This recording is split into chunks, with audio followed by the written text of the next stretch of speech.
Let's take a look at one more example. Again, we have a matrix A. This time it's a 2 by 2 matrix. We have an eigenvector associated with matrix A. We want to know the eigenvalue to that eigenvector. The big difference here is that our eigenvector has an imaginary value in it. And we will sometimes see this doing these kinds of problems. We will find that our eigenvalues or our eigenvectors involve imaginary numbers or complex numbers. So just as a reminder,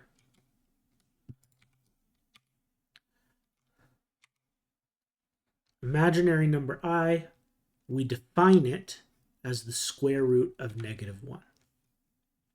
So in case you ever have to multiply I with itself, I squared would then be -1. Okay? The math otherwise is pretty consistent with what we've already done. We call this vector x.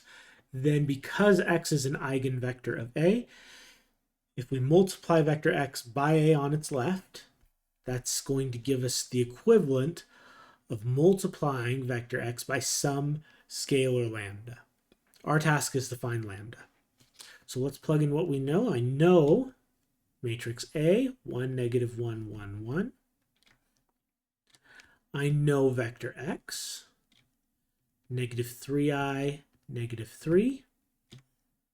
And that needs to equal to some scalar lambda times vector x, -3i, -3.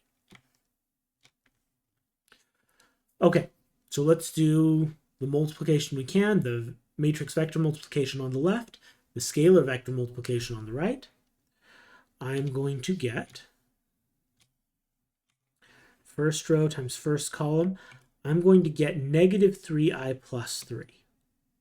So 3 minus 3i. Okay, -3i. And then -1 times -3 is +3.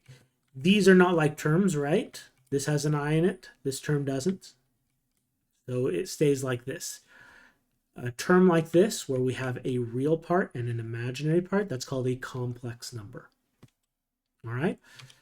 Second row, I get -3i plus -3. So -3i plus -3. Customarily, we write the imaginary part of a complex number second. That's why in both these cases, it is the second term. There's nothing really wrong with writing it first. Kind of looks weird, that's all. Okay, absolutely the same thing. And then here we have -3i times lambda, so that would be -3i lambda. And row 2 is -3 lambda. Okay, so this gives us two equations to work with. We can use either equation to find lambda.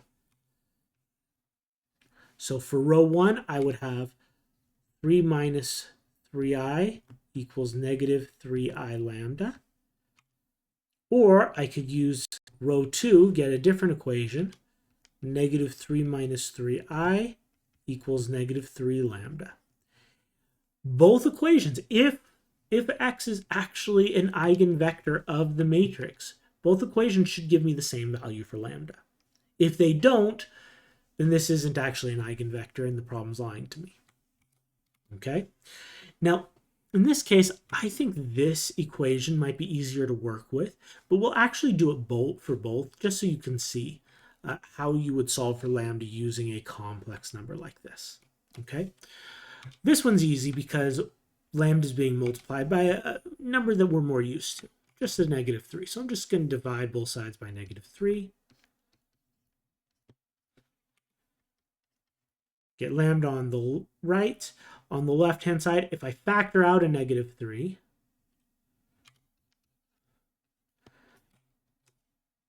I'm left with 1 plus I. And now those -3's cancel. So I get lambda equals 1 plus I.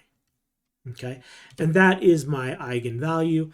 Technically, we are done. You can and probably should double check that it works for the other components of the equation, the other rows in the vector equation. All right, but I want to do this kind of the hard way. I want to solve for lambda using this equation also. We better be getting the same thing back. Okay, so I'm going to divide by negative 3i on both sides. Okay, cancels from the right side. On the left side, I could do similar to what I did over here. I can factor a 3 out of the numerator. In fact, I'll factor out a negative 3, leaving me negative 1 plus I.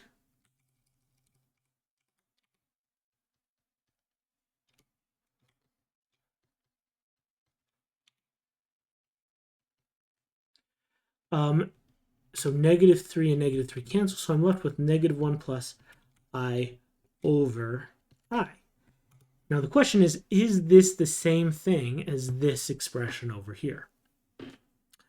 So to find out, what we usually do is we rationalize the denominator. Okay? Right now I have an I down there, but usually it's best not to have i's in your denominator. So I'm going to use this fact up here that I squared is equal to negative 1, and I'm going to multiply top and bottom of this equation, of this side of the equation, by I. And so that's going to give me, in my denominator, I get I times I, so that'll be I squared. In my numerator, I'm going to get distribute. I'll get negative I plus I squared.